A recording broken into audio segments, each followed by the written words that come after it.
Thank you very much, Andrew, for your kind introduction. And I'd like to say that I really appreciate the work that Andrew and Matt, our U.S. attorneys for the Eastern and Western District of Michigan, are doing here for the people of Michigan and all the law enforcement community from Michigan that is here today.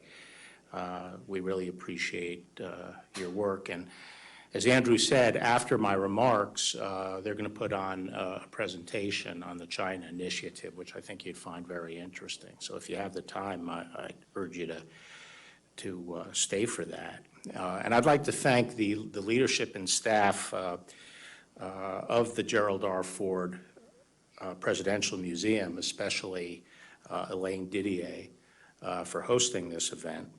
And also thank the Ford Presidential Foundation and its executive director, Joe Calvaruso. Even under normal circumstances, it's hard to put together an event like this, but in the current circumstances, it's especially challenging, and I really appreciate it. And I really appreciate all of you who've come. I know many have come from around the state, and I appreciate the effort that was made to be here for these remarks. I was last in Grand Rapids maybe 30 years ago, John. John Smetanka from here was one of my principal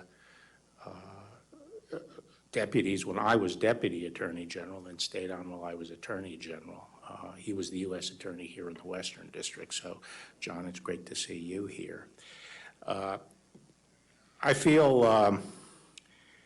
a special bond to the Ford administration, so it's appropriate to be here today for these remarks, because I started out in the CIA in 1973, and then President Ford took office, and because of what was going on at the agency, I had the privilege of working closely with many of the superb people that he brought into government, many of whom I had the opportunity to work with over the years, and several of whom were my mentors.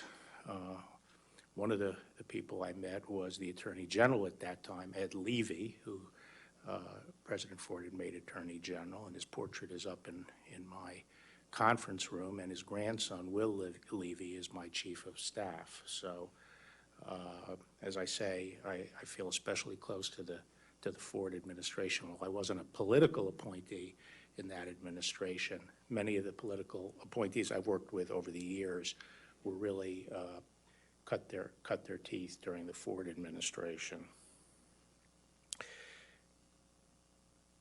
I'm privileged to speak here today about what may prove to be the most important issue for our nation and the world in the 21st century, and that is the United States' response to the global ambitions of the Chinese Communist Party. The CCP rules with an iron fist over one of the great ancient civilizations of the world. It seeks to leverage the immense power, productivity, and ingenuity of the Chinese people to overthrow the rule-based international system and to make the world safe for dictatorship. How the United States responds to this challenge will have historic implications and will determine whether the United States and its liberal democratic allies will continue to shape their own destiny, or whether the CCP and its autocratic tributaries will control the future. You know, since the 1890s, at least, the United States has been the technological leader of the world. And from that prowess has come our prosperity, the opportunity for generations of Americans, and our security. It's because of that that we were able to play such a pivotal role in world history by turning back the threat of fascism and the threat of communism. What's at stake these days is whether we can maintain that leadership position and that technological leadership. Are we going to be the generation that has allowed that to be stolen, which is really stealing the future of our children and our grandchildren. Several weeks ago, the National Security Advisor, Robert O'Brien, spoke about the CCP's ideology and global ambitions. He declared, and I agree, that the days of American passivity and naivete regarding the People's Republic of China are over. And last week, the FBI Director, Chris Wray, described how the CCP pursues its ambitions through the nefarious and even illegal conduct, including industrial espionage, theft, extortion, cyber attacks, and malign influence activities. In the coming days, you will hear from Secretary Mike Pompeo, who will sum up what is at stake for the United States and the free world. Now, Chris Wray told me that shortly after his speech last week, one of the leaders of the Chinese Communist Party pronounced that his speech was particularly disgusting. I told him that I was going to aim today to be despicable. But I'll settle for especially disgusting. But no matter how the Chinese seek to characterize it, I do hope that my speech and Mike Pompeo's speech will encourage the American people to reevaluate their relationship with China so long as it continues to be ruled by the Chinese Communist Party. It is fitting that we're here today at the Ford Presidential Museum. Gerald Ford served in the highest echelons of the government at the dawn of America's re-engagement with China, which began obviously with President Nixon in 1972. And 3 years later, in 1975, President Ford visited China for a summit with PRC leaders, including Mao Zedong. At the time, it was unthinkable that China would emerge after the Cold War as a near-peer competitor of the United States. And even then, there were signs of China's immense latent power. In the joint report of their visit to China in 1972, House Majority Leader Hale Boggs and then Minority Leader Gerald Ford wrote, "If she manages to achieve as she aspires, China in the next half-century can emerge as a self-sufficient power of 1 billion people." This last impression of the reality of China's colossal potential is perhaps the most vivid of our journey. As our small party traveled through that boundless land, this sense of a giant stirring, a dragon waking, gave us much to ponder. It is now nearly 50 years later, and the prescient ponderings of these two congressmen have come to pass. Deng Xiaoping, whose economic reform launched China's remarkable rise, had a famous motto: hide your strength, bide your time. That is precisely what China has done. China's economy has quietly grown from about 2% of the world's GDP in 1980 to nearly 20% today. And by some estimates based on purchasing power parity, the Chinese economy is already larger than ours. The General Secretary of the Chinese Communist Party, Xi Jinping, who has centralized power to a degree not seen since the dictatorship of Mao Zedong, now speaks openly of China moving closer to the center stage, building a socialism that is superior to capitalism, and replacing the American dream with the Chinese solution. China is no longer hiding its strength, nor biding its time. From the perspective of its communist rulers, China's time has arrived. The People's Republic of China is now engaged in an economic blitzkrieg, an aggressive, orchestrated, whole of government, indeed whole of society campaign to seize the commanding heights of the global economy and to surpass the United States as the world's preeminent technological superpower. It poses a real threat to U.S. technological leadership. Despite World Trade Organization rules prohibiting quotas for domestic output, Made in China 2025 sets targets for domestic market share, sometimes as high as 70%, in core components and basic materials for industries, such as robotics and telecommunications. It is clear that the PRC seeks not merely to join the ranks of other advanced industrial economies, but to replace them altogether. Made in China 2025 is the latest iteration of the PRC's state-led mercantilist economic model.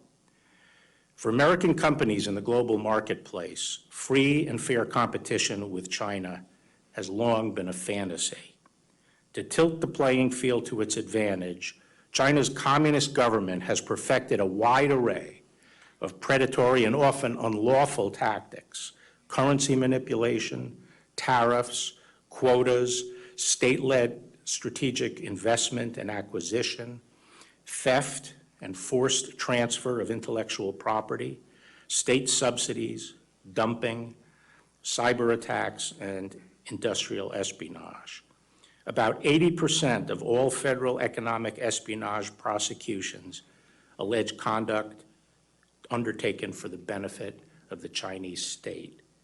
And about 60% of all trade secret theft cases have been connected to China.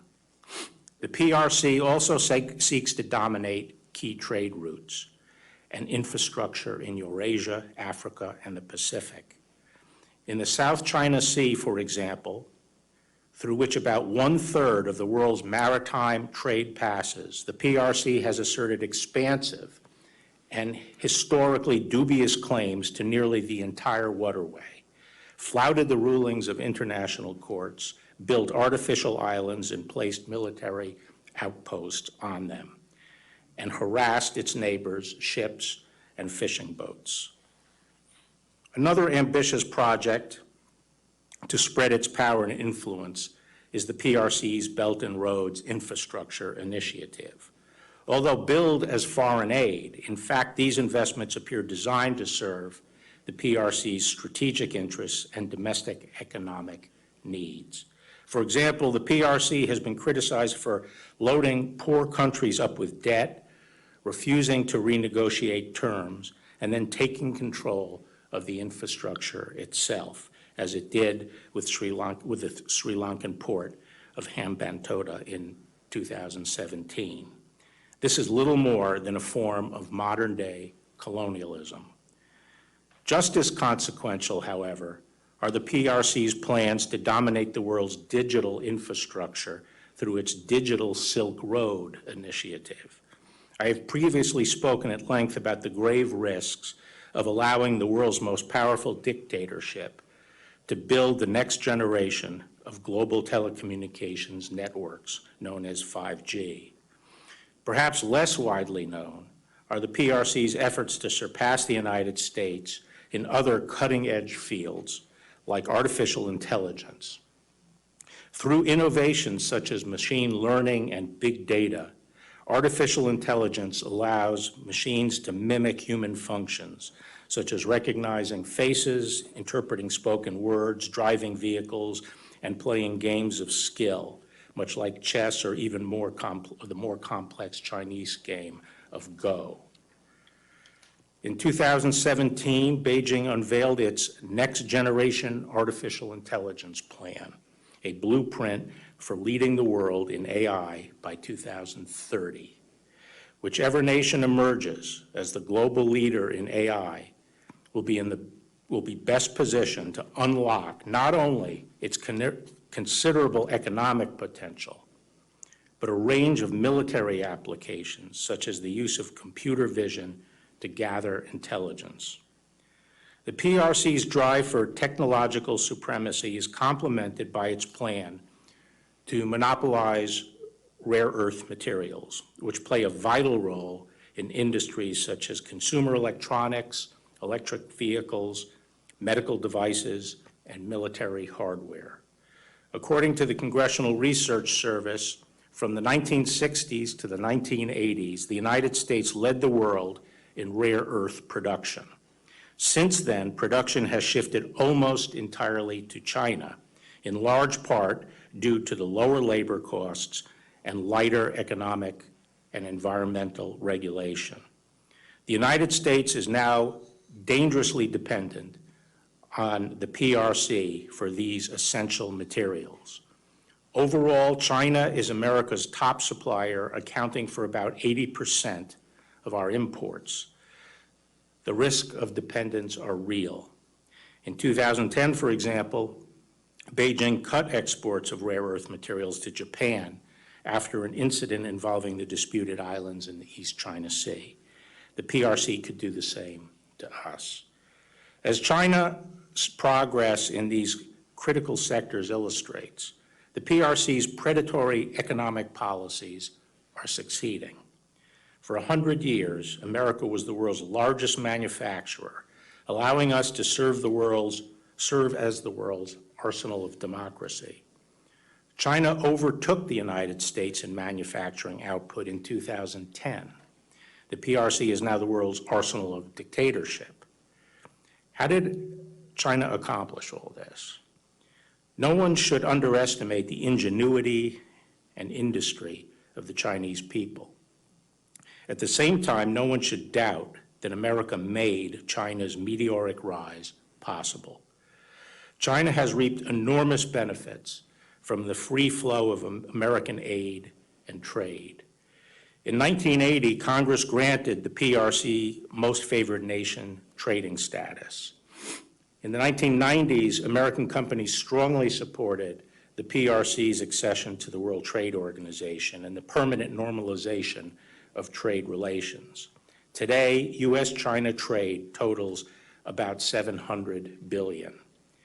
Last year, Newsweek ran a cover story titled, "How America's Biggest Companies Made China Great Again."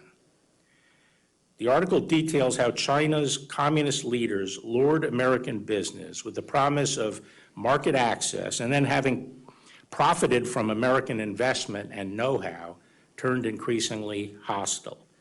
The PRC used tariffs and quotas to pressure American companies to give up their technology and form joint ventures with Chinese companies. Regulators then discriminated against American firms using tactics like holding up permits. Yet few companies, even Fortune 500 giants, have been willing to bring formal trade complaints for fear of angering Beijing.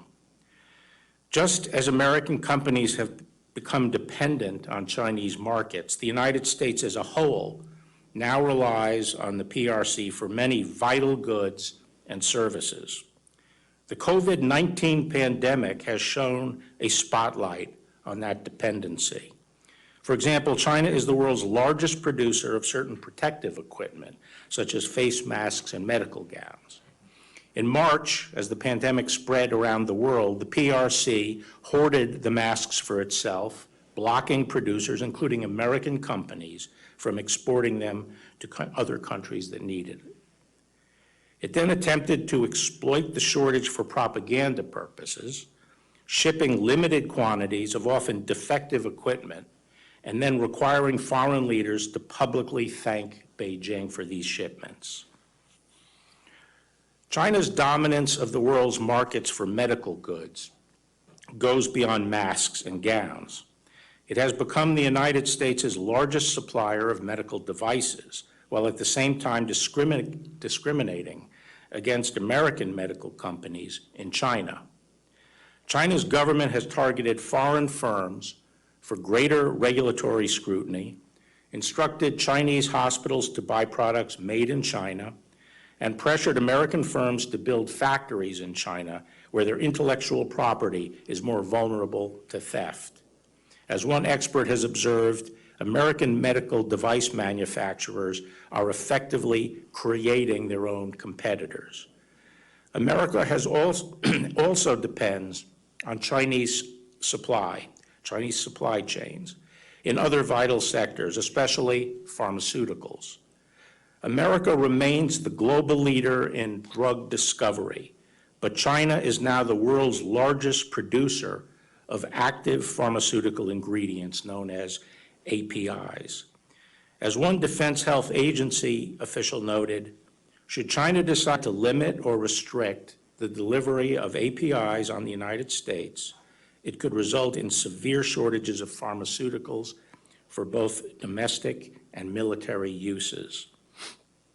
To achieve dominance in pharmaceuticals, China's rulers went to the same playbook that they've used to gut other American industries. In 2008, the PRC designated pharmaceutical production as a high-value added industry and boosted Chinese companies with subsidies and export tax rebates. Meanwhile, the PRC has systematically preyed on American companies. American firms' well-known obstacles in the Chinese health market include drug approval delays, unfair pricing limitations, IP theft, and counterfeiting. Chinese nationals working as employees at pharma companies have been caught stealing trade secrets both in America and in China.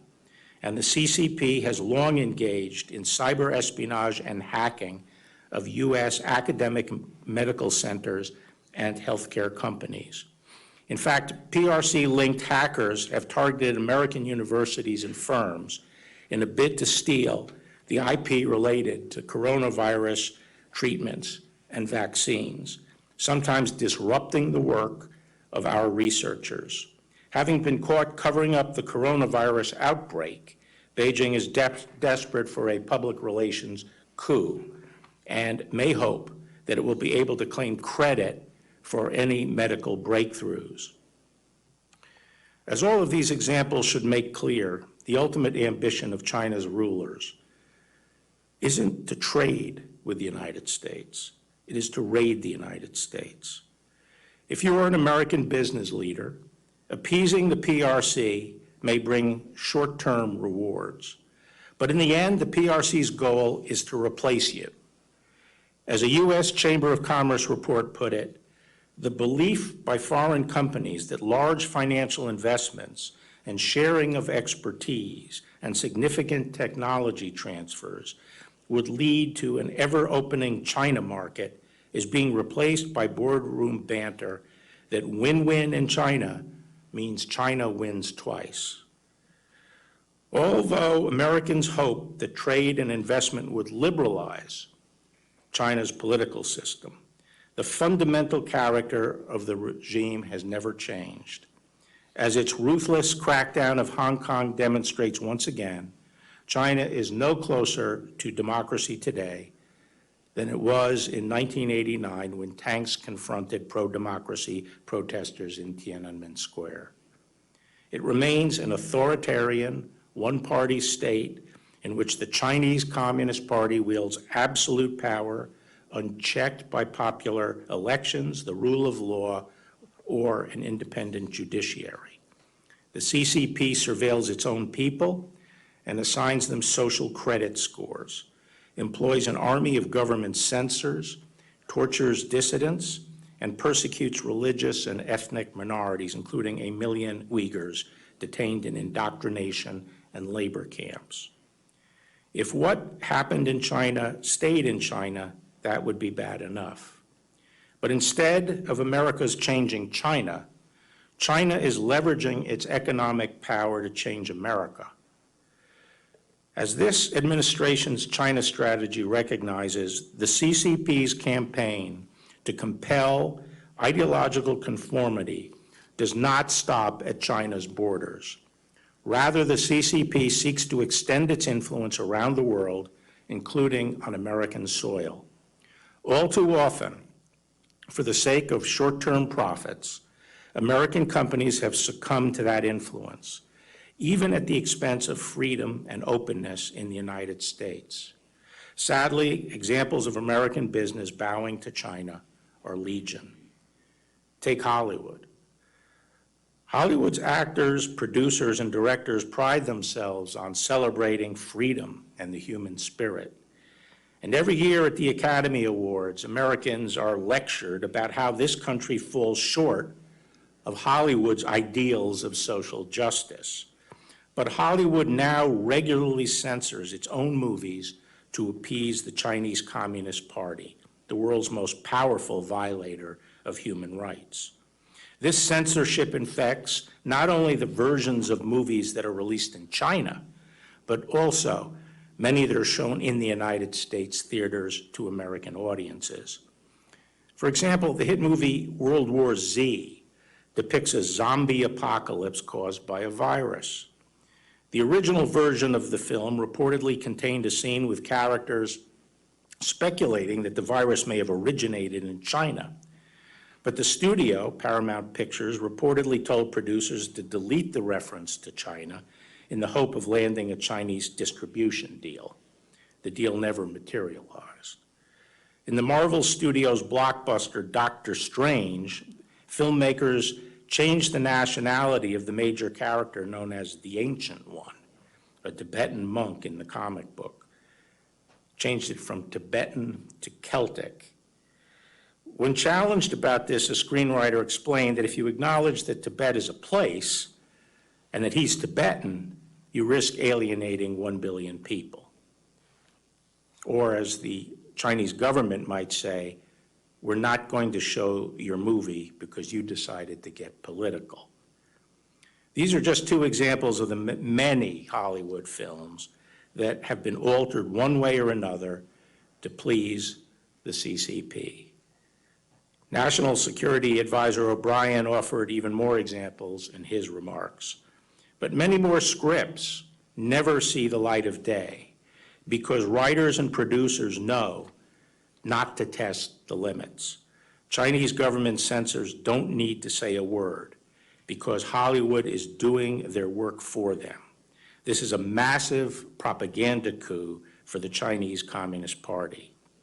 The story of the film industry's submission to the CCP is a familiar one.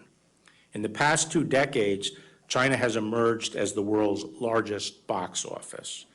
The CCP has long tightly controlled access to that lucrative market, both through quotas on American films imposed in violation of China's WTO obligations and a strict censorship regime. Increasingly, Hollywood also relies on Chinese money for financing. In 2018, films with Chinese investors accounted for 20% of the U.S. box office ticket sales, compared to only 3% 5 years earlier. But in the long run, as with other Chinese industries, the PRC may be less interested in cooperating with Hollywood than in co-opting Hollywood and eventually replacing it with its own homegrown movie productions. To accomplish this, the CCP has been following its usual modus operandi. By imposing a quota on American films, the CCP pressures Hollywood studios to form joint ventures with Chinese companies, who then gain U.S. technology and know-how. As one Chinese film executive recently put it, everything we learned from Hollywood. Notably, in 2019, 8 of the 10 top grossing films in China were produced in China. Hollywood is far from alone in kowtowing to the PRC. America's big tech companies have also allowed themselves to become pawns of Chinese influence. In the year 2000, when the United States normalized trade relations with China, President Clinton hailed the new century as one in which liberty will be spread by cell phone and cable modem. Instead, over the course of the next decade, American companies such as Cisco helped the Chinese communists build the Great Firewall of China, the world's most sophisticated system for internet surveillance and censorship. Over the years, corporations such as Google, Microsoft, Yahoo, and Apple have shown themselves all too willing to collaborate with the CCP. For example, Apple recently removed the news app Quartz from its app store in China after the Chinese government complained about the coverage of Hong Kong democracy protests. Apple also removed the apps for virtual private networks, which had allowed users to circumvent the Great Firewall and eliminated pro-democracy songs from the Chinese music store. Meanwhile, the company announced that it would be transferring some of its iCloud data to servers in China, despite concerns that the move would give the Communist Party easier access to emails, text messages, and other user information stored in the iCloud. Recently, we were able to get into 2 cell phones used by the al-Qaeda terrorist who shot 8 Americans at the Pensacola Naval Air Station, and during the gunfight with him, he stopped, disengaged, put his cell phones down, and tried to destroy them, shooting a bullet into one of his 2 cell phones. And we thought that suggested that there might be very important information about terrorist activities in those cell phones. And for 4.5 months, we tried to get in without any help at all from Apple. Apple failed to give us any help getting into those cell phones.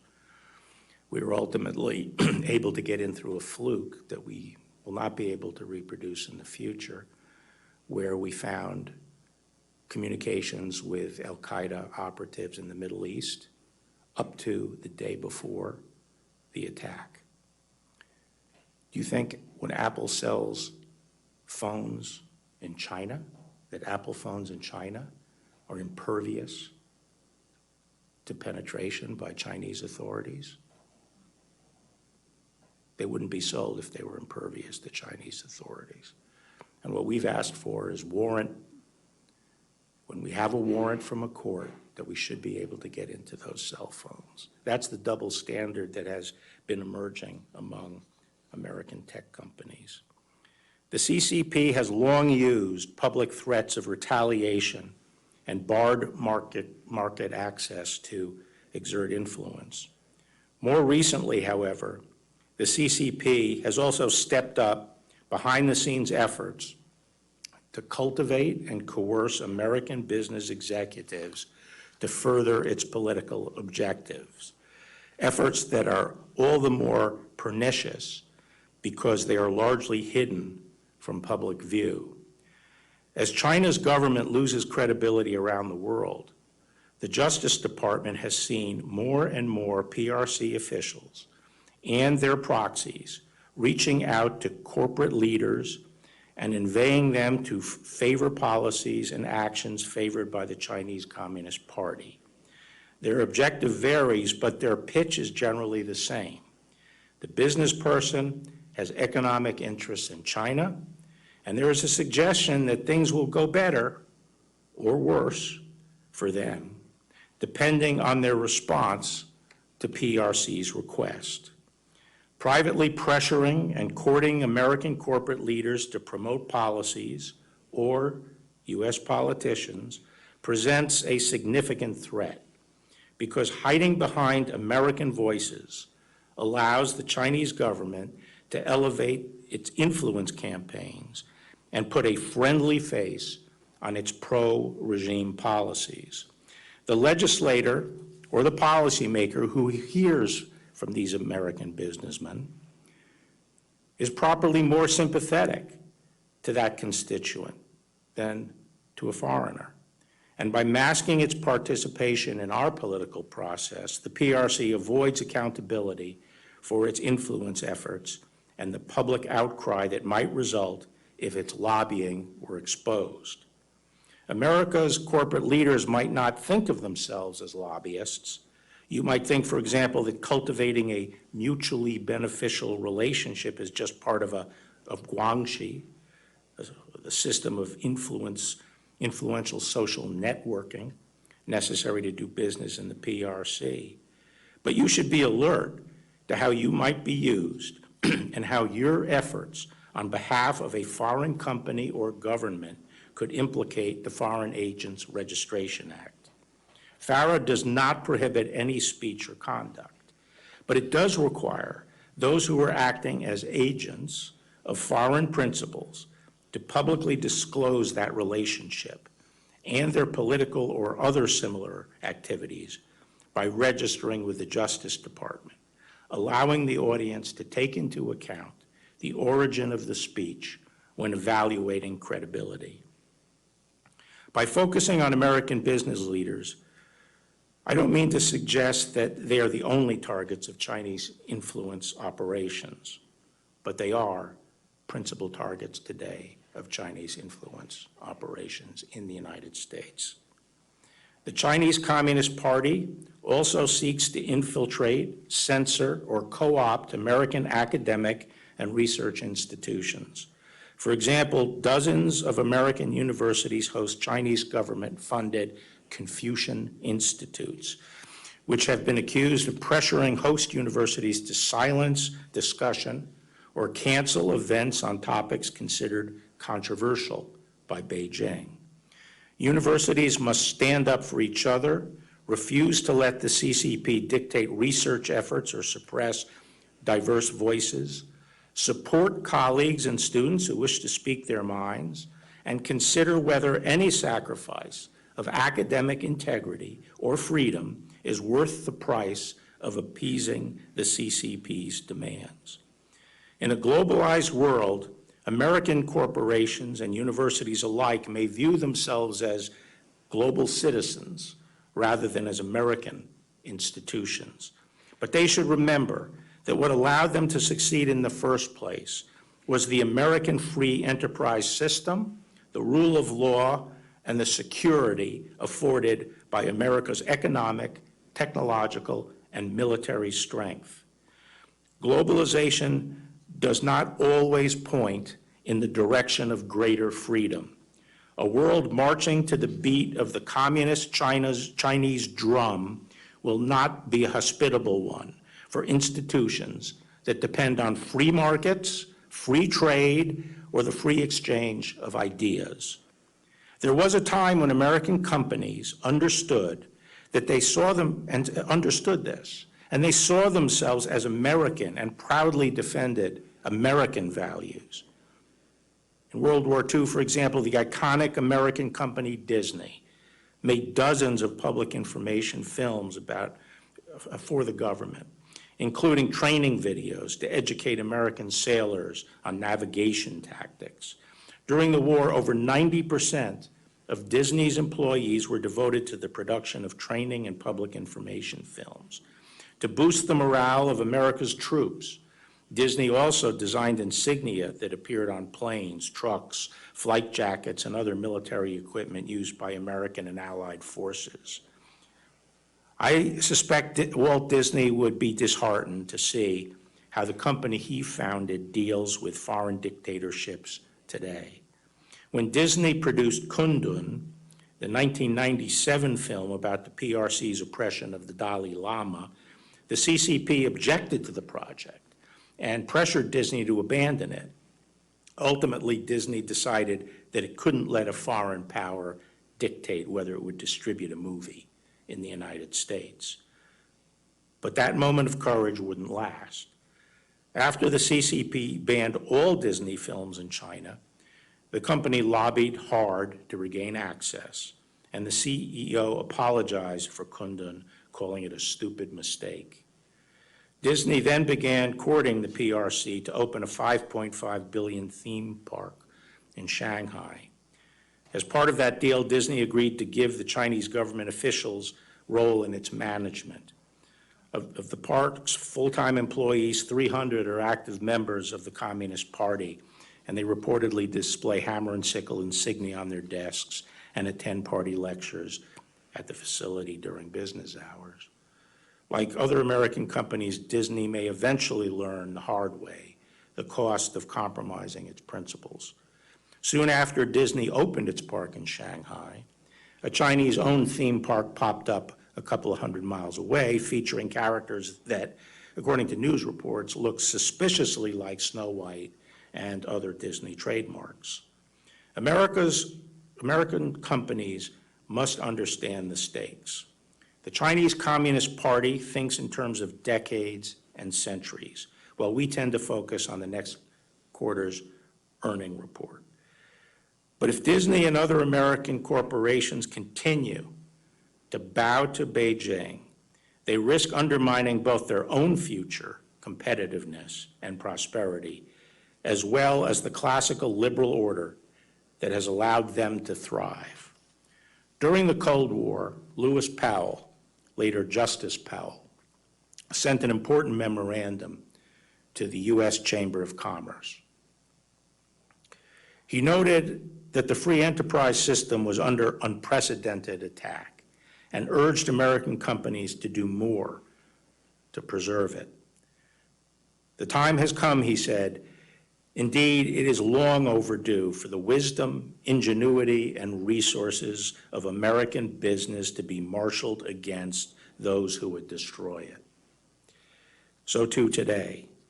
The American people are more attuned than ever to the threat that the Chinese Communist Party poses not only to our way of life, but to our very lives and livelihoods. And they will increasingly call out corporate appeasement. If individual companies are afraid to take a stand, there is strength in numbers. As Justice Powell wrote, strength lies in organization, in careful long-range planning and implementation, in consistency of action over an indefinite period of years, in the scale of financing available only through joint efforts, and in the political power available only through united action and national organization. Despite years of acquiescence in communist authorities in China, America's tech companies may finally be finding their courage through collective action.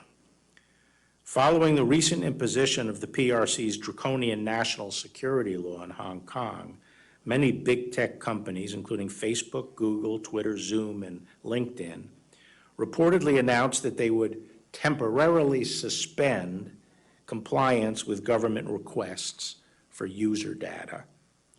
True to form, communist officials have threatened imprisonment for non-compliant company employees. We will see if these companies hold firm and how long they hold firm. We hope they do. If they stand together, they will provide a worthy example for other American companies in resisting the Chinese Communist Party's corrupt and dictatorial rule. The CCP has launched an orchestrated campaign across all of its many tentacles in Chinese government and society to exploit the openness of our institutions in order to destroy them. To secure a world of freedom and prosperity for our children and our grandchildren, the free world will need its own version of a whole-of-society approach in which the public and private sectors maintain their separation but work together collaboratively to resist domination and to win the contest for the commanding heights of the global economy. America has done that before, and if we rekindle our love and devotion of our country and each other, I am confident that we, the American people, the American government, and American business together can do it again. Our freedom depends on it. Thank you very much.